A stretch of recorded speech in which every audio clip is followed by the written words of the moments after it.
కిసాన్ వాణి వ్యవసాయదారుల కార్యక్రమం.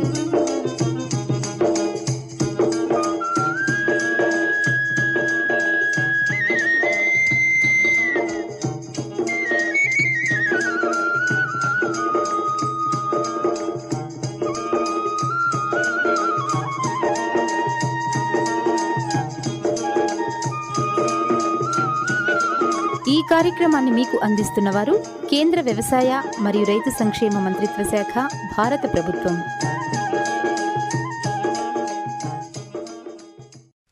కార్యక్రమంలో ముందుగా వాతావరణ సూచన. హైదరాబాద్ వాతావరణ కేంద్రం నుండి వచ్చిన సమాచారం ప్రకారం రానున్న 2 రోజుల్లో జిల్లాలో అతి తేలికపాటి వర్షాలు కురిసే సూచనలు ఉన్నాయి. పగటి గరిష్ట ఉష్ణోగ్రత 33 నుండి 35 డిగ్రీల సెల్సియస్ మరియు రాత్రి కనిష్ట ఉష్ణోగ్రత 24 నుండి 27 డిగ్రీల సెల్సియస్ మధ్య నమోదు కావచ్చు. గాలిలోని తేమ ఉదయం 64 నుండి 76% మరియు మధ్యాహ్నం 28 నుండి 53% మధ్య ఉండవచ్చు. నైరుతి దిశ నుండి గాలులు సరాసరి గంటకు 20 నుంచి 21 కిలోమీటర్ల వేగంతో వీచే అవకాశం ఉంటుంది. వాతావరణ సూచన విన్నారు. ఇప్పుడు కొన్ని ప్రకటనలు. सूखा हो या बेमौसम की बरखा हो, कीड़ा लगे खेत में या दुविधा हो, बहुत ही कम प्रीमियम पे पूरी हो भरपाई, फसल बीमित रहे कटाई के बाद भी भाई। हाँ, ऋणी या अऋणी अब हर किसान लाभ उठाए, एक मौसम एक दर है, सब किसान बीमा कराए, प्रधानमंत्री फसल बीमा योजना से हर किसान मुस्काए। कृषि और किसान कल्याण मंत्रालय द्वारा किसान हित में जारी। प्रधानमंत्री किसान मान धन योजना। मिलेगा पेंशन का सहारा, कृषक ना होगा बेसहारा, जुड़ेगा खुशियों से नाता, कटेगा सुख से बुढ़ापा, सुरक्षित होगा अन्नदाता, सुरक्षित होगा अन्नदाता। प्रधानमंत्री किसान मान धन योजना से लघु सीमांत किसानों का भविष्य होगा सुरक्षित और 60 वर्ष की आयु से 3,000 रूपए मासिक पेंशन होगी सुनिश्चित। 55 रूपए से 200 रूपए की मासिक किश्त देकर प्रवेश कर सकते हैं। 18 से 40 वर्ष तक के किसान इस अंशदायक योजना में सरकार देगी बराबर का योगदान। सभी किसान भाई बहन इस योजना के लाभ के लिए जन सेवा केंद्र में जाएं और अपना निःशुल्क नामांकन कराएं। प्रधानमंत्री किसान मान धन योजना, अन्नदाता के परिश्रम को संबल, पेंशन से सुरक्षित उनका कर। कृषि एवं किसान कल्याण मंत्रालय, भारत सरकार द्वारा जनहित में जारी।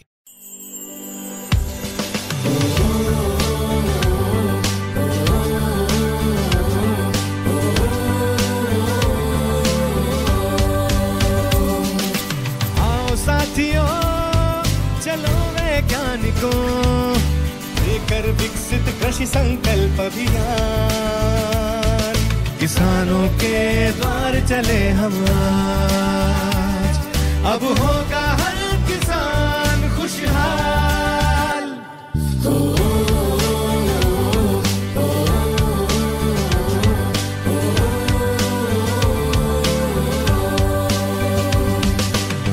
तकनीकें नई योजनाएं, मिट्टी और फसल की हो पहचान, उन्नत बीज सही तरीका, अब ना पड़ेगी मौसम की मार, अब होगा हर किसान खुशहाल।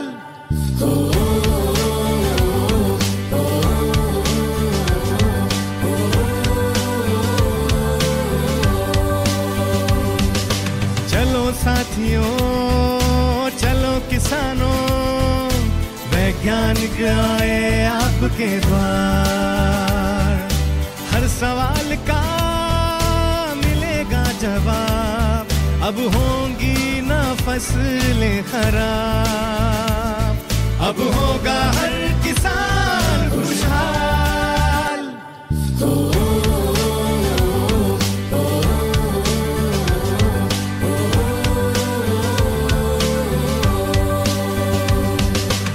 ICAR के विके और और कृषि विभाग लाए है विकसित कृषि संकल्प अभियान। विकसित कृषि संकल्प अभियान खेती को दे नई उड़ान। अब होगा हर किसान खुशहाल, अब होगा हर किसान खुशहाल।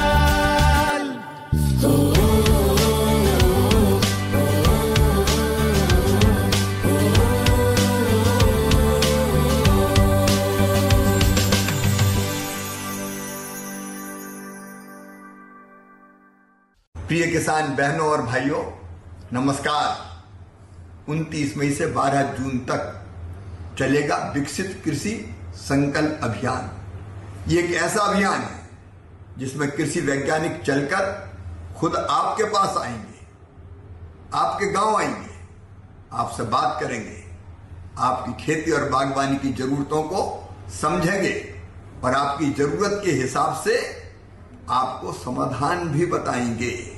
आप उनसे पूछ सकते हैं कैसे आपकी फसल अच्छी हो, उत्पादन कैसे बढ़े, लागत कैसे घटे, कौन सी नई तकनीकी अपनाएं, कीटों और रोगों से कैसे अपनी फसल को बचाएं। लेकिन यह अभियान केवल जानकारी नहीं है, समाधान लेकर आया है। तो भाइयों और बहनों, इस अभियान से जुड़िए, सवाल पूछिए, समाधान पाइए, उत्पादन बढ़ाइए, उत्पादन की लागत घटाइए और मिलकर बढ़ाइए विकसित खेती की ओर मजबूत कदम। क्योंकि जब खेती विकसित होगी तभी साकार होगा विकसित भारत का सपना। जय जवान, जय किसान, जय विज्ञान, जय अनुसंधान। ఇప్పుడు వికసిత్ కృషి సంకల్ప్ అభియాన్ గురించి ప్రధానమంత్రి శ్రీ నరేంద్ర మోదీ గారి సందేశం। जय जगन्नाथ। आज भगवान जगन्नाथ जी के आशीर्वाद से देश के किसानों के लिए बहुत बड़ा अभियान शुरू हो रहा है। विकसित कृषि संकल्प अभियान अपने आप में यह एक अनोखी पहल है। मानसून दस्तक दे रहा है, खरीफ के मौसम की तैयारी है और ऐसे में आने वाले 12 से 15 दिन तक देश के वैज्ञानिकों की, एक्सपर्ट्स की, अधिकारियों की और प्रगतिशील किसानों की 2000 से अधिक टोलियां, 2000 से अधिक टीमें गांव-गांव जा रही हैं। ये टीमें देश के 700 से अधिक जिलों के करोड़ों किसानों तक पहुंचेगी। मैं देश के सभी किसानों को इन टीमों में शामिल सभी साथियों को इस महाअभियान के लिए बड़े महत्वाकांक्षी कार्यक्रम के लिए और कृषि के उज्जवल भविष्य के लिए बहुत बहुत शुभकामनाएं देता हूं। साथियों, हमारे यहां कृषि ये राज्यों का विषय रहा है। सरकारी व्यवस्था के तहत एक स्टेट सब्जेक्ट है। हर राज्य अपनी अपनी कृषि नीतियां बनाता है, किसानों के हित में कदम उठाता है। लेकिन आज तेजी से बदलते इस समय में भारत की कृषि में भी व्यापक बदलाव लाने की जरूरत है। हमारे किसानों ने रिकॉर्ड उत्पादन करके अन्न के भंडार भरे हैं, लेकिन अब मार्केट भी बदल रहा है और ग्राहक की प्राथमिकता भी बदल गई है।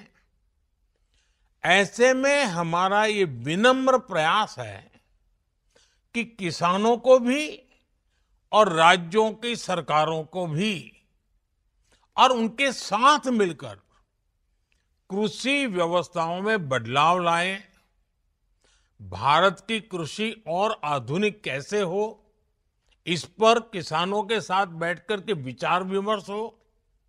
इसलिए इस अभियान के तहत हमारे वैज्ञानिकों की टीम लैब से लैंड एक बड़े महान अभियान के लेकर के आगे जा रही है। सारे डेटा के साथ किसानों को आधुनिक कृषि की जानकारी देगी और सीजन शुरू होने से पहले किसानों की मदद के लिए खड़ी रहेगी। साथियों, बीते दशकों में हमारे कृषि वैज्ञानिकों ने अनेक क्षेत्रों में अच्छी रिसर्च की है, बेहतर रिजल्ट लाकर के दिखाए हैं। दूसरी तरफ हमारे देश के प्रगतिशील किसानों ने भी अपने अपने प्रयोग करके कृषि क्षेत्र में बहुत बदलाव भी लाया है, पैदावार भी बढ़ाई है और बड़े सफल प्रयोग किए हैं। वैज्ञानिकों की सफल रिसर्च और प्रगतिशील किसानों के सफल प्रयोग, इनकी ज्यादा से ज्यादा जानकारी हमारे किसानों तक पहुंचनी उतनी ही आवश्यक है। इस दिशा में आप सभी पहले से प्रयास करते रहे हैं, लेकिन अब एक नई ऊर्जा के साथ इस काम को करने की जरूरत है। विकसित कृषि संकल्प अभियान से आपको इसका भरपूर मौका मिलेगा। साथियों, विकसित भारत के लिए भारत की कृषि को भी विकसित होना है।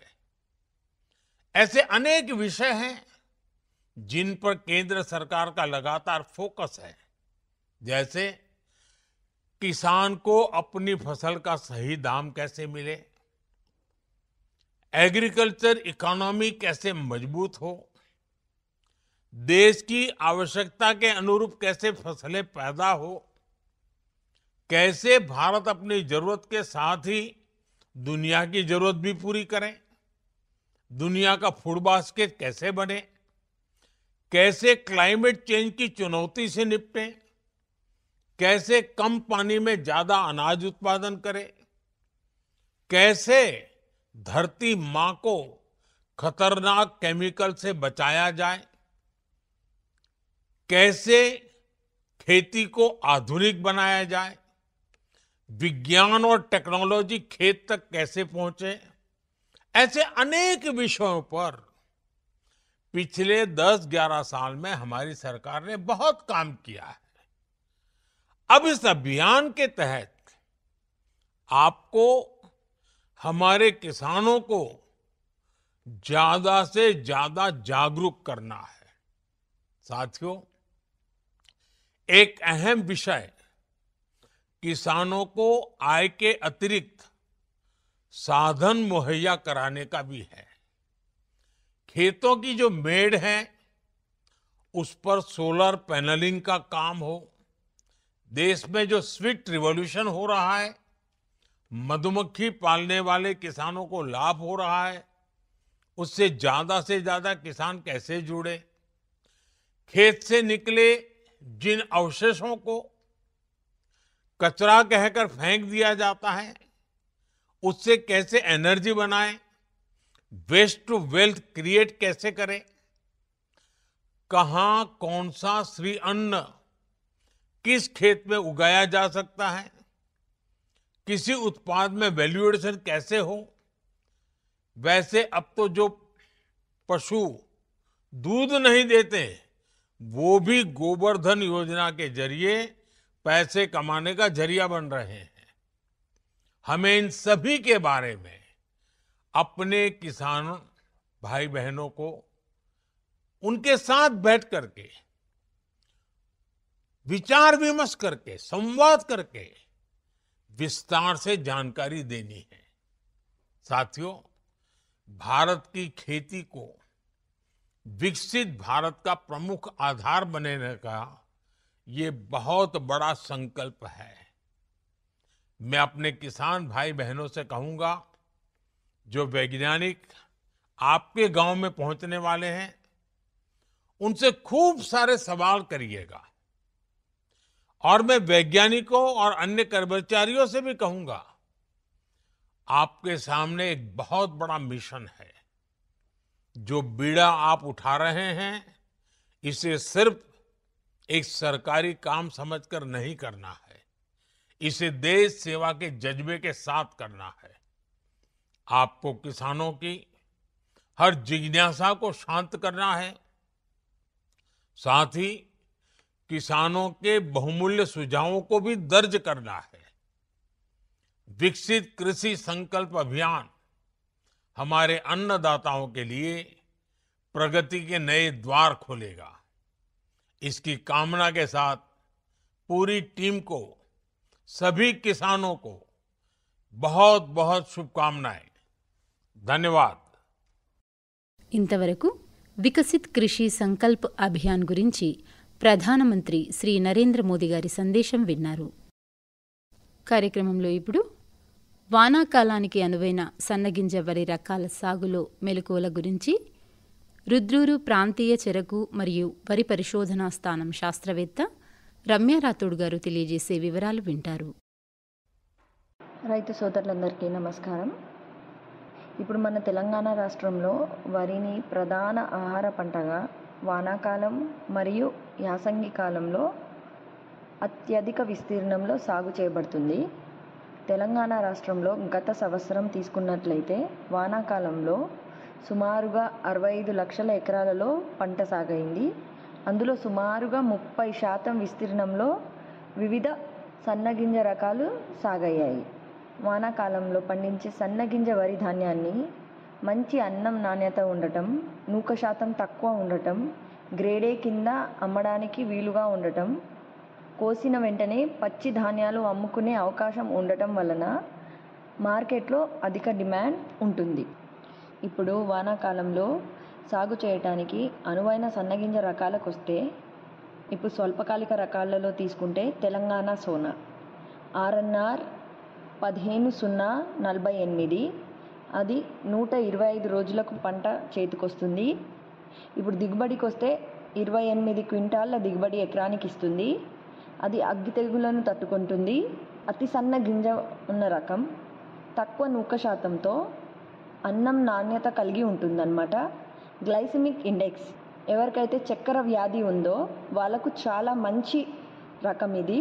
దాంట్లో గ్లైసిమిక్ ఇండెక్స్ తక్కువ ఉండడం వల్ల చక్కెర వ్యాధి ఉన్న వాళ్ళు కూడా దీనిని తినవచ్చు. ఇప్పుడు రెండో రకానికి వస్తే ఆర్డీఆర్ 1162 ఇది 120 నుంచి 125 రోజుల పంట చేతికొస్తుంది. ఇది 32 క్వింటాళ్ళు ఎకరానికి దిగుబడి ఇస్తుంది. ఉల్లికోడుని తట్టుకుంటుంది. ఇది కూడా చాలా మంచి రకం. ఇది ఇప్పుడు మన నిజామాబాద్ జిల్లాలో తీసుకున్నట్లయితే చాలామంది గంగ కావేరి వేస్తారు యాసంగిలో. గంగ కావేరి బదులు ఈ ఆర్డీఆర్ 1162 వేసుకుంటే వాళ్ళకు దిగుబడి గంగ కావేరి కంటే ఎక్కువ వస్తుంది, రైతులకు ఆదాయం పెరుగుతుంది. ఇంకొక స్వల్పకాలిక రకానికి వస్తే కునారం వరి 2 కేఎన్ఎం 1638 ఇది 125 రోజులకు పంట చేతికొస్తుంది. 30 క్వింటాళ్ళు ఎకరానికి దిగుబడి ఇస్తుంది. ఉల్లికోడుని తట్టుకుంటుంది మరియు అగ్గి తెగులను కూడా తట్టుకుంటుంది. ఇంకొక రకానికి వస్తే జగిత్యాల్ సన్నాలు జేజీఎల్ 1798 120 రోజులకు పంట చేతికొస్తుంది. 30 క్వింటాళ్ళు ఎకరానికి దిగుబడి ఇస్తుంది. ఉల్లికోడుని తట్టుకుంటుంది. వరంగల్ వరి 2 WGL 962 125 రోజులకు పంట చేతికొస్తుంది. 28 క్వింటాళ్ళ దిగుబడి ఇస్తుంది ఎకరానికి. ఇది సన్న బియ్యం, అగ్గి తెగులను కొంతవరకు తట్టుకుంటుంది. ఇప్పుడు జగిత్యాల నుంచి ఇంకొక రకం వచ్చేసరికి జగిత్యాల్ సాంబా జేజీఎల్ 3844 ఇది 125 రోజులకు పంట చేతికొస్తుంది. 28 క్వింటాళ్ళు ఎకరానికి దిగుబడి ఇస్తుంది. ఉల్లికోడుని తట్టుకుంటుంది. ఇంకొక రకం అంజనా జేజీఎల్ 11118 ఇది 115 రోజులకు పంట చేతికొస్తుంది. 28 క్వింటాళ్ల దిగుబడి ఇస్తుంది. ఉల్లికోడుని చలిని తట్టుకునే రకం. కునారం వరి 1 KNM 733 125 రోజులకు పంట చేతికొస్తుంది. 28 క్వింటాళ్ల దిగుబడి ఇస్తుంది. అగ్గి తెగులను కొంతవరకు తట్టుకుంటుంది. వరంగల్ వరి 1119 125 రోజులకు పంట చేతికొస్తుంది. 28 క్వింటాళ్లు దిగుబడి ఇస్తుంది. ఉల్లికోడుని సమర్థవంతంగా తట్టుకుంటుంది. రాజేంద్రనగర్ వరి 4 RNR 212778 ఇది 120 రోజులకు పంట చేతికొస్తుంది. 28 క్వింటాళ్ల దిగుబడి ఇస్తుంది. ఇది పొట్టి రకం, మరి చేను పడిపోదు. అగ్గి తెగులను కొంతవరకు తట్టుకుంటుంది. ఆఖరి రకం, ఇప్పుడు ఇది చెప్పేది ఇక్కడితో స్వల్పకాలిక రకాలు అయిపోతాయి. ఆఖరిది ఏంటంటే ప్రద్యుమ్న అనే రకం ఉంటుంది. జగిత్యాల రకం 17004 ఇది 105 అతి స్వల్పకాలిక రకం అంటారు దీన్ని. ప్రద్యుమ్న JGL 17004 105 రోజులకే పంట చేతికొస్తుంది. 24 క్వింటాళ్ల దిగుబడి ఇస్తుంది. అగ్గి తెగులు ఉల్లికోడు తట్టుకుంటుంది. పొట్టి రకం, చేను పడిపోదు, గింజ రాలే గుణం లేదు. ఇప్పుడు మధ్య మరియు దీర్ఘకాలిక రకాలు. మధ్యకాలిక రకాలంటే 130 నుంచి 135 రోజులకు పంట చేతికొచ్చే రకాలు. దీర్ఘకాలిక రకాలంటే 140 నుంచి 140 పైన రోజులకు చేతికొచ్చే పంట రకాలు. ఇప్పుడు ఆ రకాలను తీసుకున్నట్లయితే మొదటిగా సిద్ధి, ఇది దీర్ఘకాలిక రకం. 140 రోజులకు పంట చేతికొస్తుంది. 30 క్వింటాళ్ల దిగుబడి ఇస్తుంది. ఎకరానికి ఉల్లికోడును తట్టుకుంటుంది. అన్నం బాగుంటుంది. సాంబా మసూరి BPT 5204 150 రోజులకు చేతికొస్తుంది పంట. 28 క్వింటాళ్ల దిగుబడి ఇస్తుంది. సన్న బియ్యం, నాణ్యమైన అన్నం, ఏ చీడపీడలను తట్టుకోదు. ఏ పురుగులకు కానీ తెగుళ్ళకు కానీ తట్టుకోని రకం BPT 5204. ఇప్పుడు మధ్యకాలిక రకాలకు వస్తే అంటే 130 నుంచి 135 రోజులకు పంట మనకు కోతకొచ్చే రకాలన్నమాట మధ్యకాలిక రకాలు. దాంట్లో మొదటిది జగిత్యాల మసూరి JGL 11470 అది 30 క్వింటాళ్ల దిగుబడి ఇస్తుంది ఎకరానికి. ఉల్లికోడుని తట్టుకుంటుంది. సన్న గింజ రకం, అన్నం బాగుంటుంది. పొలాసా ప్రభ JGL 384 30 క్వింటాళ్ల దిగుబడి ఇస్తుంది ఎకరానికి. ఉల్లికోడుని తట్టుకుంటుంది. మానేరు సోనా JGL 3828 30 క్వింటాళ్ల దిగుబడి ఇస్తుంది. ఉల్లికోడుని తట్టుకుంటుంది. కరీంనగర్ సాంబా JGL 3855 ఉల్లికోడుని తట్టుకుంటుంది. 28 క్వింటాళ్ల దిగుబడి ఇస్తుంది ఎకరానికి. ప్రాణహిత JGL 11727 30 క్వింటాళ్ల దిగుబడి ఇస్తుంది ఎకరానికి. ఉల్లికోడుని అగ్గి తెగులని తట్టుకుంటుంది. అన్నం చాలా బాగుంటుంది. సోమ్నా WGL 347 28 క్వింటాళ్ల దిగుబడి ఇస్తుంది. ఉల్లికోడుని తట్టుకుంటుంది. వరంగల్ సాంబా WGL 14 30 క్వింటాళ్ల దిగుబడి ఇస్తుంది.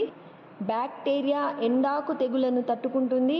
అన్నం నాణ్యత చాలా బాగుంటుంది. కరీంనగర్ సన్నాలు WGL 32100 అన్నం నాణ్యత చాలా బాగుంటుంది.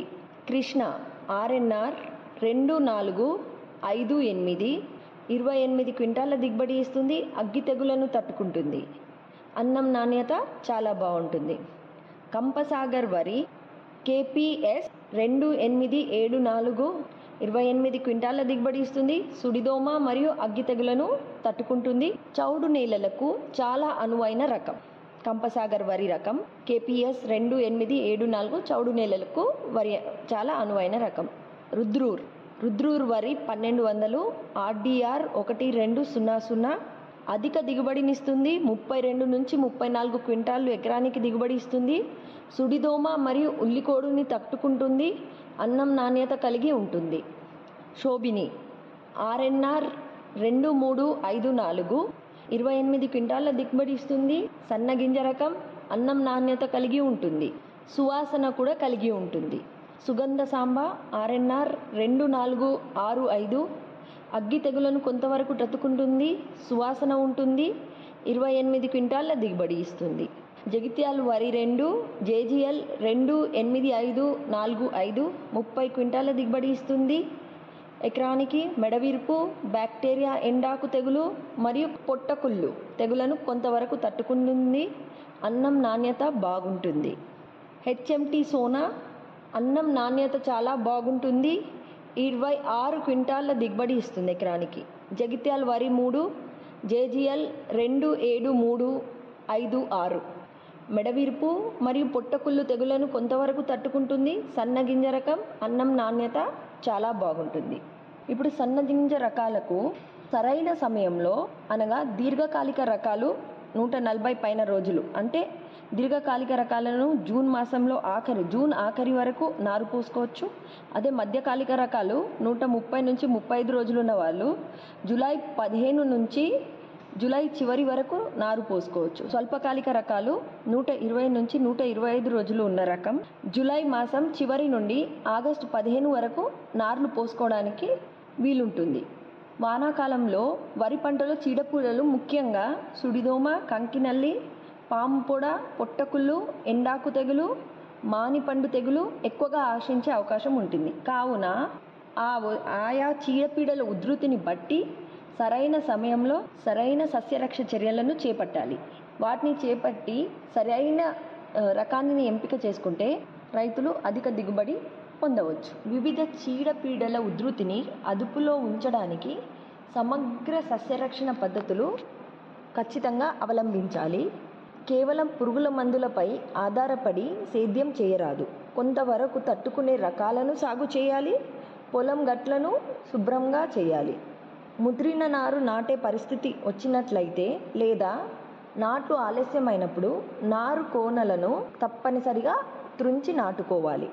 లింగాకర్షక బుట్టలను ఎకరానికి 3 అమర్చి మగరెక్క పురుగుల ఉధృతిని గమనించి వారానికి బుట్టకు 25 నుండి 30 మొగరెక్క పురుగులు గమనించినట్లయితే వారంలో సస్యరక్షణ చర్యలు చేపట్టాలి. తప్పనిసరిగా నత్రజని ఎరువును మోతాదుకి మించి వాడినట్లయితే పురుగులు తెగుళ్ళ ఒక ఉధృతిని పెంచే అవకాశం ఉంటుంది.